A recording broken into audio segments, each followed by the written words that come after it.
Allez, c'est parti. Dans cette vidéo, je vais vous faire un petit tour de Google Analytics, vous montrer les différentes parties qui vont être intéressantes à regarder pour votre site internet de freelance, quelles datas sont intéressantes et comment est-ce que vous pouvez les utiliser pour améliorer vos actions. Dans des prochaines vidéos, on va être un petit peu plus technique. Je vais vous montrer comment mettre en place un objectif et le traquer, etc. et comment utiliser des liens traqués. Mais là, l'idée, c'est vraiment que vous compreniez comment fonctionne Google Analytics, la plateforme, pour que vous alliez jeter un œil de temps en temps, histoire d'améliorer l'expérience sur votre site internet. Alors du coup, ce qui va nous intéresser, c'est la partie sur la gauche, la partie rapport, où on a du coup 5 parties et on va tous les regarder une à une pour vous montrer un petit peu à quoi elles servent. Alors on commence par le temps réel. Alors ce qu'il faut savoir, c'est que dans chaque partie, il y a toujours une vue d'ensemble, ce qui permet de regrouper toutes les informations. Et après, si vous voulez un peu plus de granularité, il y a les autres parties qui vont permettre de vous apporter un petit peu plus de détails par information. Donc, on commence par les visites en temps réel. Donc là, on est sur le Google Analytics de mon site pierreguello.fr. Donc là, comme vous pouvez le voir, il y a personne sur mon site. On va faire un petit test assez rapide. Je vais ouvrir une fenêtre en navigation privée. Je vais ouvrir mon site internet. Hop, et on va aller regarder directement sur le site internet. Est-ce qu'il le visualise ou pas? Alors, hop là, le voici. Juste ici, donc il voit que je suis sur la page d'accueil, donc super. Donc si vous voulez un peu plus d'informations, vous pouvez aller dans source de trafic, par exemple, vous dire ok, qu'est-ce que ça. Donc moi, vu que j'ai ouvert le lien de mon site sur une navigation privée, effectivement, ça va me mettre que ça vient d'un lien direct, puisque j'ai pas cliqué sur une ad, j'ai pas cliqué sur un réseau social. Mais l'idée, c'est vraiment que en temps réel, vous puissiez regarder en fait ce qui se passe sur votre site internet, d'où viennent les personnes, est-ce qu'ils viennent d'un site référent, est-ce qu'ils viennent d'un réseau social, est-ce qu'ils viennent d'un mot-clé sur le search, et où est-ce qu'ils sont placés en France. Alors moi, là, il annonce Bordeaux, je suis à l'Île-Dieu, donc Google Analytics, il a pas toujours un niveau de précision hyper développé, mais en même temps, ça m'aurait étonné qu'il soit aussi précis. Donc voilà pour la partie temps réel. Toujours intéressant quand vous lancez une campagne et que vous avez envie de suivre un petit peu ce qui se passe, quand vous avez pas mal de monde qui arrive d'un coup sur votre site. Par exemple, si vous faites un post sur LinkedIn, vous envoyez un email à votre liste d'emails, vous pouvez voir en temps réel en fait ce qu'ils sont en train de faire sur votre site. Donc une fois qu'on s'est dit ça, on va aller regarder l'audience. Alors l'audience, là du coup on n'est plus du tout sur le temps réel, hein, on est vraiment sur l'analyse des données par rapport à une période donnée. Donc juste en haut à droite, on va pouvoir choisir la période qu'on veut regarder. Donc nous on va se dire qu'on va regarder du 15 au 15 avril, donc du 15 mars au 15 avril pour avoir un petit peu plus de data. Et du coup je vais vous montrer un petit peu ce qu'on peut avoir comme données. Donc là ce qui est intéressant c'est qu'on va savoir le nombre d'utilisateurs, donc de personnes uniques qui sont venues sur le site internet, donc la 1222, le nombre de nouveaux utilisateurs, c'est-à-dire que Google Analytics est capable de savoir par rapport à l'adresse IP qui est déjà venu sur le site, et du coup là, moi il y avait du coup pas tant de monde que ça qui était déjà venu, donc la plupart c'est des nouveaux utilisateurs. Ensuite, le nombre de sessions. Donc la différence entre le nombre d'utilisateurs et le nombre de sessions, c'est que un utilisateur peut revenir plusieurs fois. Donc là, on voit qu'il y a certains utilisateurs qui sont revenus deux fois ou peut-être 3 fois. Du coup, ça fait plus de sessions. Parce qu'une session, en fait, c'est une visite, une balade, en fait, sur votre site internet. Donc voilà. Donc là, on voit le nombre de sessions par utilisateur, le nombre de pages vues au total, parce qu'en fait, sur votre site internet, vous n'allez pas avoir une seule page, potentiellement, vous allez en avoir plusieurs. Donc quand on cumule toutes ces visites à ce qu'ils vont faire sur le site, ça fait un nombre de pages vues au total. Le nombre de pages moyen visitées par session, donc moi c'est 3,16, ça veut dire qu'en moyenne, une personne qui vient sur mon site va visiter entre 3 et 4 pages, ce qui est plutôt pas mal au final sur un site de freelance, puisqu'on n'a pas non plus énormément de contenu. La durée moyenne par session, donc 1 minute 26, encore une fois, c'est quand même des bons chiffres, c'est-à-dire que la personne va passer à peu près 1 minute 30 sur mon site internet avant de le quitter. Et le taux de rebond. Alors le taux de rebond, ça c'est un chiffre qui est hyper intéressant. C'est le pourcentage de personnes qui, quand ils arrivent sur mon site, qui partent directement sans faire une action, c'est-à-dire sans aller sur une autre page, sans cliquer sur un bouton, sans vraiment rester longtemps se balader. Donc généralement, les sites internet, ils ont des taux de rebond entre 60, 80%, etc. Moi, j'ai un taux de rebond à 0,06%, donc ça montre bien que mon site est optimisé pour que les personnes elles cliquent, elles aillent voir plus loin, et que à la fois le design et à la fois la valeur que j'apporte donne envie aux personnes d'aller plus loin. Donc le 0,06%, c'est un très très très bon taux de rebond que je vous souhaite, et que du coup je pense que si vous suivez tous les conseils qu'on vous donne dans la formation, vous serez à même de vous rapprocher de ça. En tout cas, je vous le souhaite. Donc voilà, donc là c'est pour encore une fois la vue d'ensemble, hein. Donc on voit qu'il y a des petits pics à certains moments. Donc ça dépend évidemment des actions marketing que vous faites pour ramener du trafic. Donc voilà, si on va un petit peu plus dans la granularité, hein, comme je disais à chaque fois, on a vu d'ensemble les granularités. On peut avoir par exemple des données démographiques. Donc ça vous permet de voir un petit peu l'âge des personnes qui viennent sur votre site internet et leur sexe, est-ce que c'est plutôt des femmes, est-ce que c'est plutôt des hommes. Donc moi on voit que j'ai une majorité de 25-35 ans, donc ça peut toujours être intéressant pour vous aider aussi à comprendre qui est votre cible. Les centres d'intérêt, je trouve que c'est pas terrible. Les zones géographiques, ça peut toujours servir, hein. Zones géographiques, donc on va aller jeter un œil. On voit, si on descend, que la France est prédominante, hein. Bien sûr, mon contenu est en français. Donc à chaque fois, ces rapports, ils vont être en 3 parties. Donc on a la partie acquisition, donc c'est-à-dire les utilisateurs qui viennent sur le site. On a la partie comportement, c'est-à-dire quel est leur comportement sur le site, et la partie conversion, quelles actions est-ce qu'ils vont faire sur le site. Donc ce qui est hyper intéressant, c'est que du coup on arrive à avoir cette granularité. Je vais mettre ça là. Cette granularité par pays, par exemple. Donc je vois par exemple qu'en France, il y a eu 1000 utilisateurs en un mois. Je vois que le taux de rebond est de 0%, donc ça c'est super. Ça veut dire que tous les Français, ils ont toujours cliqué sur quelque chose, qui a un nombre de pages à 3,80, ton moyen de 23, et j'ai un taux de conversion à 32%.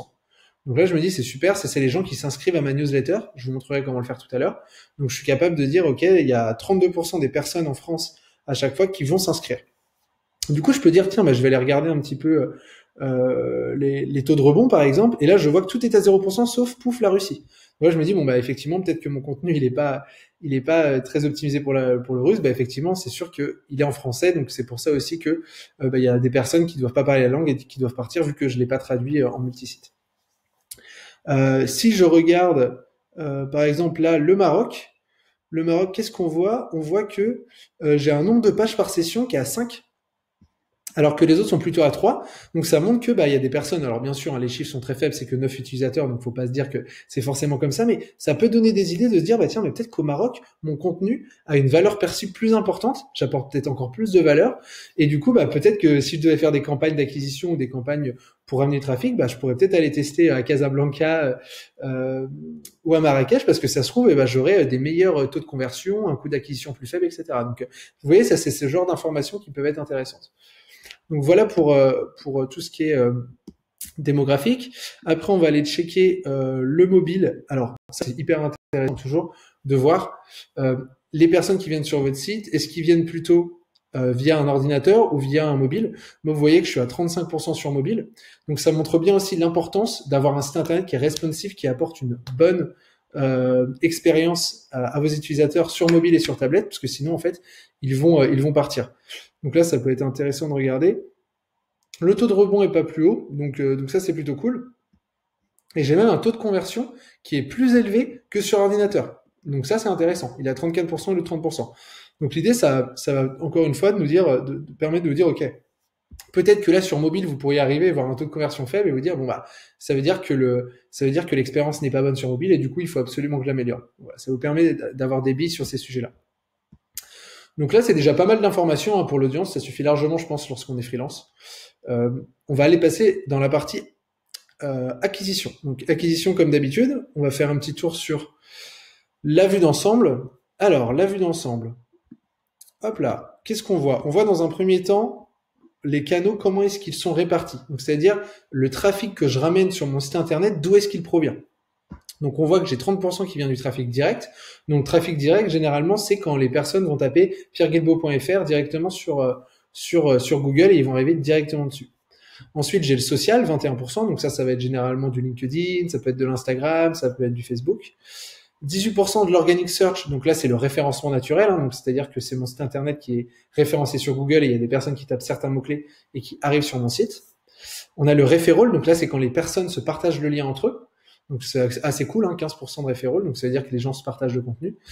Et l'email, donc là l'email, notamment je pense via ma newsletter, et du coup ou l'email d'autres personnes, mais en tout cas, il y a 15% des gens qui viennent sur mon site sur le mois dernier via les emails. Donc encore une fois, on a toujours, hein, comme vous pouvez voir, ce petit classement acquisition, comportement, conversion qui est hyper intéressant. Donc on peut voir là que c'est intéressant, hein, mais email, on voit que j'ai un taux de conversion beaucoup plus faible, par exemple à 15%. Alors pourquoi?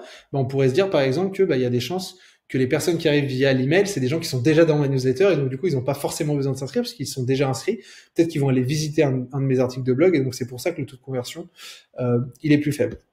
Donc voilà, on va aller regarder avec un petit peu plus de granularité. Donc tout le trafic, hop, on va aller voir les différents canaux. Donc encore une fois, on les voit ici, hein, direct, social, organique, référol et email. On va plutôt même aller dans source, support, qui donne encore plus de granularité sur qu'est-ce que ça veut dire social, qu'est-ce que ça veut dire direct, etc. Alors, là, par exemple, on voit que LinkedIn, ça va être une partie, ça va être du referral, donc ça veut dire que là, ça va être des discussions dans la messagerie privée, généralement, de LinkedIn. Là, on voit Danilo Duchesne. Donc, Danilo Duchesne, il a fait un article récemment sur le marketing où j'ai contribué, où j'ai parlé de ma newsletter. Du coup, il m'a ramené 66 visites. Et donc, ce qui est intéressant, vous voyez, c'est que si on regarde du coup, donc 66 visites, le nombre de pages par session, 4,85. Donc, on voit bien que par rapport à la moyenne qui était à 3,7, là, c'est un peu plus élevé. Donc, qu'est-ce que ça veut dire? Ça veut dire que c'est des visites qui sont très qualifiées. Et là, pour nous montrer que c'est encore plus qualifié, les gens qui s'inscrivent à ma newsletter, on a un taux de conversion à 80%. C'est-à-dire que les gens, sur l'article de Danilo, on leur a vraiment, je leur ai expliqué ce que je faisais avec la newsletter, et du coup, en fait, avant même de cliquer, je pense qu'ils avaient envie de s'inscrire, et donc du coup, ça montre bien pourquoi le taux de conversion est beaucoup plus élevé. Donc voilà, là on voit qu'il y a quelques petits du trafic qui vient de la boîte numérique. Ça c'est du trafic de Sendinblue, donc c'est ma newsletter. Le forum Growth Hacking où je contribue de temps en temps, et encore une fois la newsletter quand les gens se le transfèrent, etc. Donc voilà, ça permet d'avoir un petit peu plus d'informations. On peut aller voir rapidement les réseaux sociaux, ce qu'ils nous disent. Ok, donc là on voit la granularité dans les réseaux sociaux, donc 260 visites de LinkedIn, Facebook 50, Pocket. Alors Pocket c'est intéressant, hein, c'est un plugin qui permet, quand vous tombez sur une ressource intéressante sur le web, de vous le mettre de côté directement, et de le regarder plus tard. Donc on voit qu'il y a des personnes qui potentiellement sauvegardent peut-être mon article de blog, donc ça c'est des bons signaux, ça vous prouve que vous faites potentiellement du contenu de qualité. Instagram et Twitter, donc toujours intéressant de voir. Moi, je suis beaucoup plus actif sur LinkedIn, donc ça m'étonne pas plus que ça, mais ça permet de mesurer en fait les actions. Et alors campagne, là qui est hyper intéressant, et je vais vous montrer comment faire pour pouvoir créer un lien qui vous permette de mesurer ça.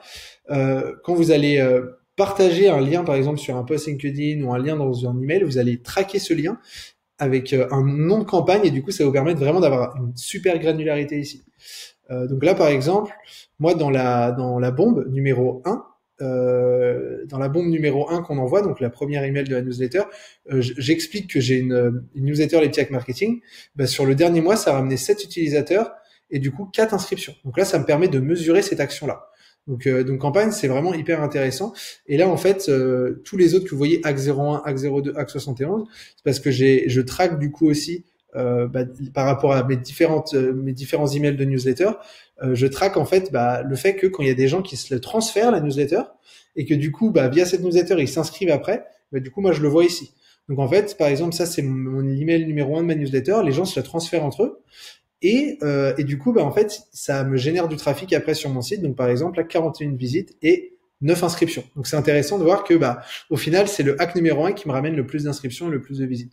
Donc voilà comment est-ce qu'on peut mesurer, mais je vous montrerai comment créer un lien tout à l'heure. Ok, donc on a vu l'audience, on a vu comment regarder un petit peu les sources de trafic. On va aller regarder le comportement, c'est-à-dire que fait vraiment la personne sur le site. Donc on va aller dans le contenu du site ici, toutes les pages. Hop. Et donc là on voit ce qui se passe sur le site internet. Donc ce qui se passe sur le site internet, on va avoir Du coup, la homepage, évidemment, hein, qui a le plus de trafic. On voit le temps moyen passé dessus, le taux de sortie, donc ça c'est hyper intéressant. C'est-à-dire le taux de sortie, c'est le pourcentage de personnes qui, quand ils arrivent sur cette page, ils s'en vont de votre site internet. Donc ça peut être intéressant de regarder les pages où vous avez un taux de sortie très élevé, par exemple 70, 50, 80%, et vous dire bon bah là ça serait bien d'améliorer l'expérience, ou peut-être de mettre une pop-up pour éviter que les gens s'en aillent, ou alors que quand ils s'en aillent, vous récupérez leur email. Dans tous les cas, ça on va en parler dans le prochain module. Donc voilà, là ça permet de voir un petit peu quelles sont les pages les plus consultées sur votre site internet qui ont le plus d'intérêt, où il y a un temps moyen passé qui est plus élevé, et aussi les pages où il y a le plus d'entrées. Donc moi effectivement les gens, ils arrivent beaucoup plus par la page newsletter et la page d'accueil que évidemment la page contact, mais ça paraît évident, mais du coup ça permet toujours de regarder et voir si on peut pas améliorer certaines choses. Donc voilà pour le contenu. Hop, je reclique ici quand même parce que c'est intéressant, hein, les pages de sortie. Donc là, c'est vraiment classé en page de sortie. Donc moi, on voit par exemple que sur mon site internet, c'est l'article de blog psychologie comportementale marketing qui a un taux de sortie à 42%. C'est-à-dire qu'il y a presque une personne sur deux quand ils arrivent sur cet article. Après, ils partent de mon site et ils ne restent pas. Évidemment, j'ai pas plein de contenu, donc les gens ils vont pas rester toute leur vie sur le site. Mais c'est intéressant de se dire, bon, peut-être que je pourrais l'optimiser pour essayer de baisser un petit peu ce taux-là. Et pour avoir encore plus de granularité, quand vous remontez ici, vous allez pouvoir segmenter l'analyse. Donc là, c'est sur tous les utilisateurs. Imaginons que je veux voir le taux de sortie sur mobile. J'ajouterai un segment, donc je pourrais faire ajouter un segment. Ici, je vais taper mobile, hop, trafic sur mobile, et je fais appliquer. Et du coup, ça va me permettre de segmenter l'analyse. Donc vous allez voir, donc là, je vois par exemple le taux de sortie pour tous les utilisateurs et le taux de sortie sur mobile. Hop, 23,90%. Donc c'est pas énorme. Là, par exemple, le e-book, j'ai un taux de sortie sur mobile qui est un peu plus élevé. C'est-à-dire que potentiellement, l'expérience sur mobile, elle n'est pas aussi bien que celle sur ordinateur, et du coup, je pourrais peut-être l'améliorer. C'est pareil pour psychologie comportementale. Hein, j'ai un taux de sortie plus élevé sur mobile. Donc ça permet vraiment de nourrir la réflexion sur, on se demande des fois, qu'est-ce que j'améliore. Ça, c'est des bons éléments pour améliorer votre site internet. Ok, donc on va supprimer cette petite valeur.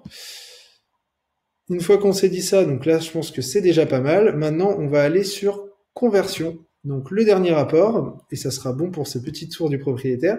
Et donc, conversion, ça va être, on va pouvoir regarder vos objectifs. Comment est-ce qu'ils sont traqués? Donc, moi, aujourd'hui, j'ai 3 objectifs. Donc, l'achat de mon e-book, la demande de prospect que j'ai testé pour vous via Typeform pour vous montrer dans les premières vidéos, et l'inscription à la newsletter. Donc, je clique ici. Hop, ça va charger. Et donc là, je vois que j'ai généré 509 inscriptions sur le dernier mois à ma newsletter avec un taux de conversion à 32%. Donc c'est intéressant. Si je clique sur source support, je vais pouvoir voir un petit peu qu'est-ce qui me ramène le plus de monde. Donc le trafic direct, hein, directement. LinkedIn 95, donc c'est pas mal. Organique, donc je commence à avoir mon site qui se référence sur Google, hein, au bout de plusieurs mois, c'est normal. 80 inscriptions à la newsletter. Danny Audition m'en a ramené 58 avec l'article. Ma newsletter 36, etc., etc. Donc ça permet d'avoir beaucoup plus de granularité. Donc voilà pour le petit tour du propriétaire. J'espère que ça vous aura aidé donc à aller regarder de temps en temps, voilà, pour vous faciliter la vie quand vous allez vouloir un petit peu mieux comprendre ce qui se passe sur votre site. L'idée c'est pas de passer vos journées dessus. L'idée c'est plus de se dire bon voilà, vous allez mettre en place du contenu et ça peut être intéressant toutes les par exemple 2 semaines ou toutes les 3 semaines d'aller faire un tour et de vous dire bon tiens, est-ce qu'il y a des choses qui ont changé entre la période d'avant et la période actuelle, vu que j'ai rajouté un article, vu que j'ai changé un petit peu ma landing page. Donc c'est toujours des choses qui sont intéressantes. Puis c'est un outil qui est hyper performant, donc c'est toujours bon de monter en compétence dessus. Donc voilà, je vous laisse là-dessus sur cette vidéo. Dans la prochaine vidéo, je vais vous montrer comment du coup on met en place un objectif pour pouvoir traquer ici la conversion. Allez, on se retrouve dans la prochaine vidéo.